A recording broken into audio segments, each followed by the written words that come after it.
In this video I'm going to talk about parking up next to the curb on the left hand side. I'm going to talk about how to pick a spot, how to line up with the curb to ensure that you are close enough without hitting it, but not obviously too far away that you're potentially impacting the vehicles on the sort of road at the time. Okay, talk about how to select a good parking position as well, and lots more besides.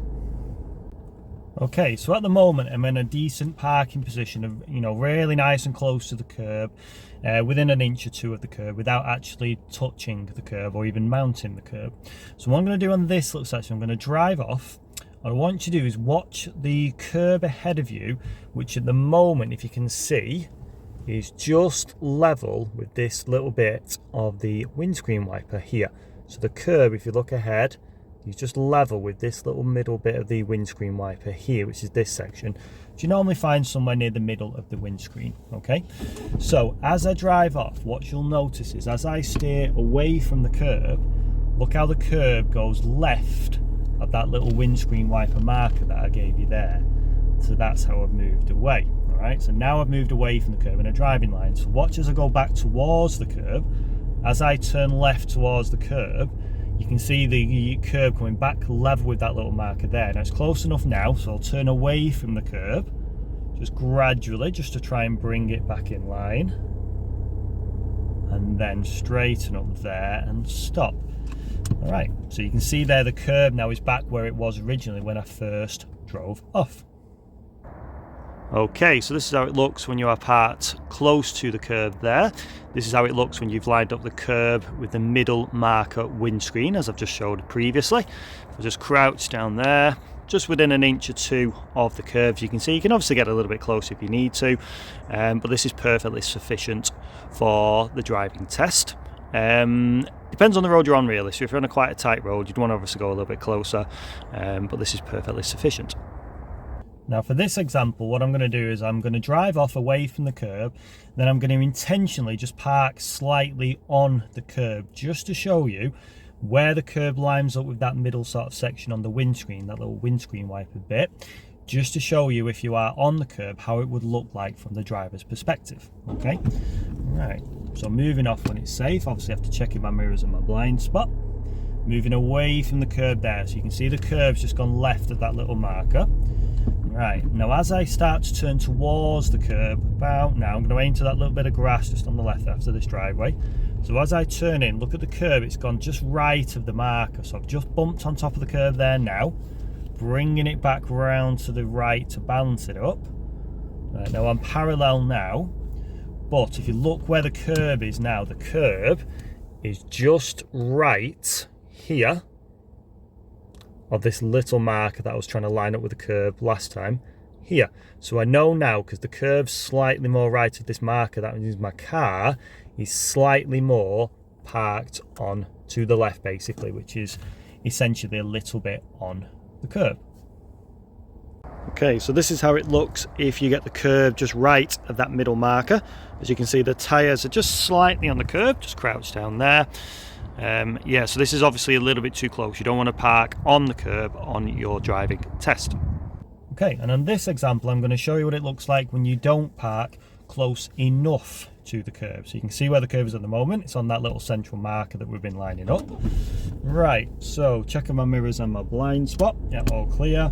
Check my blind spot again as I move off. Right, so again, as I move away from the curb, notice the curb's gone to the left of that little marker. Okay. Right, so what I'm going to do now, I'm going to move closer to the curb, but not as close as I need to be. So I'm going to nip it in, I'm going to then nip it to the right, about there, and then I'm going to straighten up there. Okay, right, so if you look at that section, I'm not actually far from the curb, but look actually where the curb is. The curb is just slightly left of this marker here, whereas when I parked close enough previously, the curb was more here, just sort of on top of this little windscreen wiper marker here. So there's not much in it, but that then is just a little bit further away from the curb than the previous attempt. Now, it'd be close enough for a test. Examiners only, when they ask you to park on the left, want you within about a grid or a drains width of the curb, which where it looks like now definitely is within that. But if you want to get within a few inches of the curb, all you need to do is get this curb basically here, just a bit closer to this middle sort of marker here, this little section here.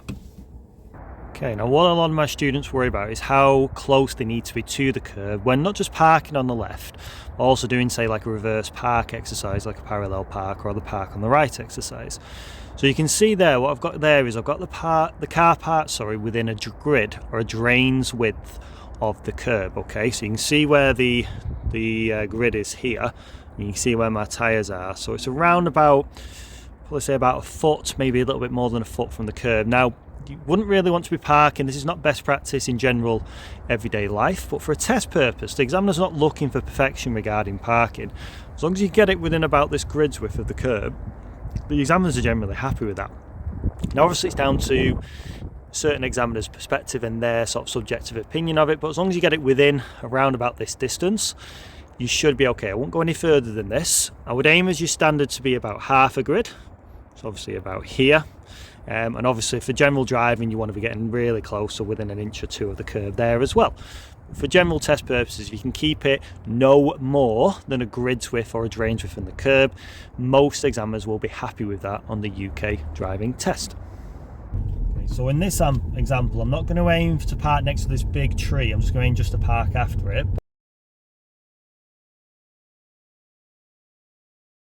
But I'm going to start moving in now. So gradually moving in, so I'm just past the driveway. When it's close enough there, gradually bring it again to the right, just to equal the car out, and then put the wheel straight. So if you notice there, I wasn't aiming to park too early before the driveway or where the tree was, but I can always start moving in before that driveway and before the tree, because then remember, I've got to not just steer towards the curb, I've then got to steer away from the curb. So it gives me that time that as I get in next to the curb initially on the left turn, I'm just probably level with that driveway, but then as I turn right, it gives me that time to bring it round parallel, but also then roll past that driveway. What a lot of people do is they try and steer in sort of after the driveway, but they end up going a lot further down the road because they don't compensate or don't factor in the fact that you've got to turn also away from the curb to the right to bring the car round parallel to the curb. Okay, so example of moving in too late. I'm going to try and park just in front of that second left tree there.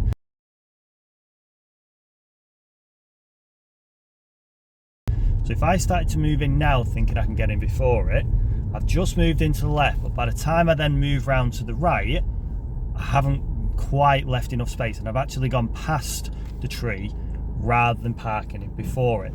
So that was basically an example of moving in a little bit too late. So you've got to move in a bit earlier to make sure you can get in before that little target area that I'd actually pinpointed where I wanted to park.